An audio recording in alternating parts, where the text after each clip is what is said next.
Traders, FX Pip Collector here. Today is Tuesday, September 3rd, and this is my recap of the top viewed videos of the day. And the pound US dollar came in number 3 today, so we're going to do a quick recap on the 1 hour time frame. If you'd like to see the full top down analysis on the pound dollar for this morning, make sure you check out the video linked at the end of this video over here. Not a whole lot of price action across the dollar pairs today. I mean, the pound dollar did end up continuing the downtrend today. It kind of looks like a little 1, 2, 3, 4, 5 since the last end of a correction. But for me, I am definitely looking for shorts. Ever since we broke structure to the downside back here, I've been doing nothing but looking for shorts on every single one of these pullbacks that I see.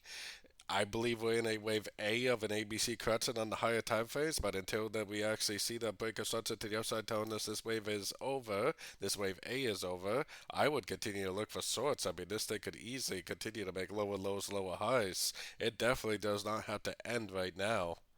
So, as far as the news calendar is concerned, we do have some pretty decent news coming up in the next 24 hours. We got Aussie GDP this evening. Definitely should be a pretty decent one for the Aussie pairs. Tomorrow we got interest rate for the CAD, and they are predicting to lower interest rate 25 basis points tomorrow, so that should definitely do something. And then we also have job openings for the U.S. tomorrow, so we definitely got some things on the news calendar to keep an eye out for.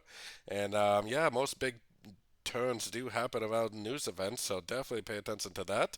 But until we actually get a break of structure to the upside, I definitely think the better, safer entries are going to be looking for shorts at the end of pullbacks. So don't forget to join my free Discord channel, which is linked over here in the corner. And as always, thank you and happy trading.